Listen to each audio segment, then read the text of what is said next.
సమ్మర్లో అందరు పిల్లలు ఎంజాయ్ చేస్తుంటే మీరు ఎందుకు ఈ స్టాల్ ఓపెన్ చేశారు? ఆంటీ ముందే ఎండ్ ఉంది ఆంటీ, ఇంకా మాకు కొంచెం బిజినెస్ లాగా ఐడియా కూడా వస్తుంది ఆంటీ. సో మేము ఇది కొంచెం మినీ స్టాల్ లెక్క చేసామండి. ఓకే, ఏమేమి ఉన్నాయి మీ స్టాల్లో? మా స్టాల్లో ఆరెంజ్ జ్యూస్ ఉంది ఆంటీ, బటర్ మిల్క్ ఉంది, ఇంకా లెమనేడ్ వస్తుంది ఆంటీ. ఓకే ఓకే, గ్లాస్ ఎంత? గ్లాస్ 10 రూపీస్ అండి. ఎప్పటి నుంచి స్టార్ట్ చేశారు ఇది? కొన్ని రోజులు అయిందండి, నిన్నటి నుంచి స్టార్ట్ చేశారు కదా. ఓకే, ఏం నేర్చుకున్నారు నిన్న మీరు స్టాల్ ఓపెన్ చేసిన తర్వాత? కొంచెం షుగర్ ఇంకా సాల్ట్ సైడ్ లో పెట్టాలి అంటే ఫీడ్బ్యాక్ ఇచ్చారా ఎవరైనా? ఫీడ్బ్యాక్ ఇచ్చారా ఎవరైనా? ఆ ఫీడ్బ్యాక్ ని రోజు మీరు ఫాలో అయ్యారా మరి?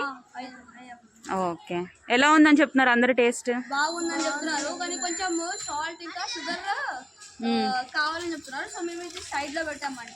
ఓకే, వాళ్ళకి నచ్చినట్లు వేసుకోవటానికా? ఓకే, మీరు ఎలా మేనేజ్ చేశారు? అంటే పార్ట్నర్షిప్ ఎలా తీసుకున్నారు ఇది? అంటే ముగ్గురు చేస్తారండి, ఆరెంజ్ జ్యూస్, బటర్ మిల్క్ ఇంకా లెమన్ చేస్తారండి. అంటే ప్రోడక్ట్ 3 మెంబర్స్ తీసుకొచ్చారు. 3 మెంబర్స్ చేశారు. హెల్పర్స్ ఎంతమంది ఉన్నారు? 2 మెంబర్స్ ఉన్నారు. హెల్పర్స్ 2 మెంబర్స్ ఉన్నారు, కానీ మిగతా ఎవరు చేసా వాళ్ళు కూడా చేస్తారండి సెల్. ఓకే ఓకే, ఇంకా కొన్ని మెంబర్స్ వెళ్ళి పార్క్ లో వెళ్ళి లేకపోతే సైడ్ కి వెళ్ళి చేస్తారండి. ఓకే, మీరు ఇది పార్క్ ఎదురు పెట్టారా?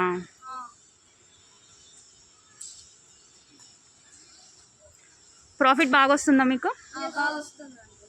సో ఇప్పుడు మీరు ఏం నేర్చుకున్నారు?